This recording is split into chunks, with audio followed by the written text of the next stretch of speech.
বিসমিল্লাহির রহমানির রহিম।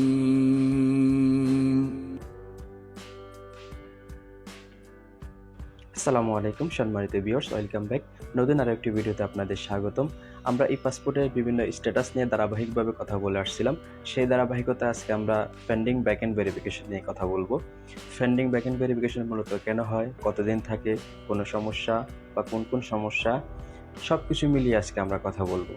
Pending back end verification নিয়ে এর আগেও আমি অনেকগুলো ভিডিও করেছিলাম, সবগুলোতে আমি সঠিকভাবে তথ্য দিয়েছিলাম। যদি কেউ সেভাবে ফলো করে থাকেন তাহলে অবশ্যই তার একটি রেজাল্ট আসবে, আর যদি করে না থাকেন তাহলে তো অবশ্যই পেন্ডিং ব্যাক এন্ড দিয়ে পড়ে থাকবে।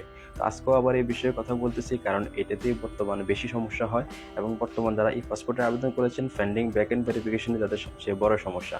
অন্য যে স্ট্যাটাসগুলো আছে সেগুলো হয়তো বা কোনো কারণে বা কোনোভাবে চেঞ্জ করা যায়, কিন্তু পেন্ডিং ব্যাক এন্ড ভেরিফিকেশন যদি আপনি সঠিক পদক্ষেপ গ্রহণ না করেন তাহলে এই পেন্ডিং ব্যাক এন্ড ভেরিফিকেশন পরিবর্তন করা খুবই জটিল।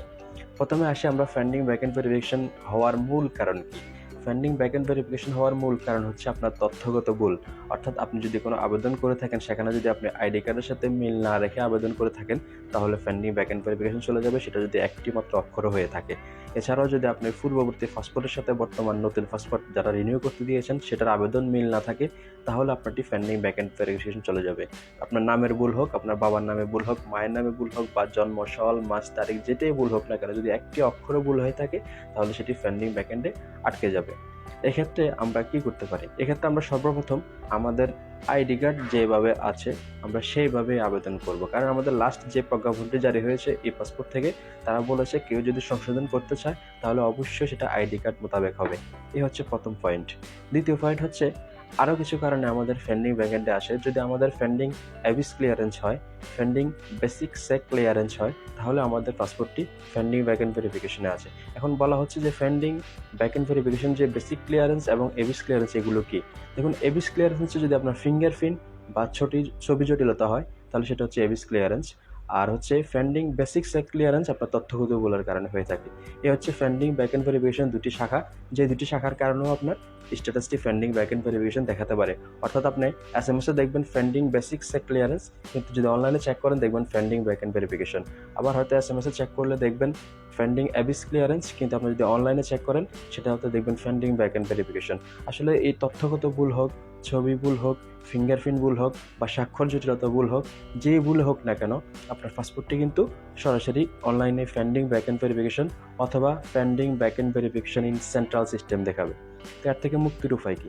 এর থেকে মুক্তির উপায় হচ্ছে আপনার প্রথমত আইডি কার্ড মোতাবেক আপনার আবেদনটি করবেন, এবং আপনার যদি বাবা মায়ের নামে ভুল হয়ে থাকে তাহলে এফিডেভিট করে আপনার বাবা মার যে মূল আইডি কার্ড সেটির কপি সহ জমা দিয়ে আসবেন। এই হচ্ছে প্রথম ধাপ। দ্বিতীয় ধাপে আপনাকে লম্বা একটা সময় অপেক্ষা করতে হবে। যদি আপনি লম্বা সময় অপেক্ষা না করেন তাহলে আপনার পাসপোর্টটি পাওয়ার সম্ভাবনা আপনি ছেড়ে দিন, কারণ পেন্ডিং ব্যাক এন্ড ভেরিফিকেশন একবার চলে গেলে অনেকটা লম্বা সময় প্রসেসিং করে আসলে এটা মূলত পাসপোর্টটি হয়ে থাকে। তো এই ক্ষেত্রে আপনাকে যেটা করতে হবে, যে ভুল করেছেন সেটার জন্য হলফনামা বা এফিডেভিট যেটাই বলেন না কেন সেটা করতে হবে। আপনার মূল আইডি কার্ডের যে ফটোকপি সেটা জমা দিতে হবে, আপনার বাবা মার আইডি কার্ডের ফটোকপি সেটা জমা দিতে হবে। অর্থাৎ যার যে তথ্যটাই ভুল হয়ে থাকুক সেটার এগেনস্টে আপনাকে সঠিক একটি হলফনামা এফিডেভিট তথ্য জমা দিয়ে যদি আপনি সেটা আপনার যে আঞ্চলিক পাসপোর্ট অফিস সেখানে গিয়ে জমা দেওয়ার পর, যেটাকে এডিশনাল ডকুমেন্টস বা সাপোর্টিং ডকুমেন্টস বলা হয়, সেটা জমা দেওয়ার পর আপনাকে লম্বা একটা সময় অপেক্ষা করলেই আপনি এটা থেকে রেজাল্ট পাবেন। আর যদি তাড়াহুড়ো করেন তাহলে একটাই উপায় আছে, যেটা বাংলাদেশে হয়ে থাকে মূলত, যদিও সব জায়গায় হয়ে থাকে না, যে আপনি দালাল ধরে কিছু টাকা দিয়ে হয়তো করে নিয়ে আসতে পারবেন। কিছু না, তারা বিশাল একটা অঙ্ক নেয় এই পেন্ডিং ব্যাক এন্ড ভেরিফিকেশন ঠিক করার জন্য। এই হচ্ছে পেন্ডিং ব্যাক এন্ড ভেরিফিকেশন সমস্যা এবং সমাধানের উপায়। আমি আবারও বলে রাখি, যাদের পেন্ডিং ব্যাক এন্ড ভেরিফিকেশন আছে তাদের প্রথমেই লম্বা একটা সময়ের জন্য মাইন্ড সেট করে নিতে হবে। এই হচ্ছে আজকের ভিডিওর টপিক। তারপরে যদি বুঝতে সমস্যা হয় অবশ্যই কমেন্ট বক্সে জানিয়ে দিবেন, আমি চেষ্টা করবো উত্তর দেওয়ার জন্য। ভালো থাকুন, সুস্থ থাকুন। আসসালামু আলাইকুম।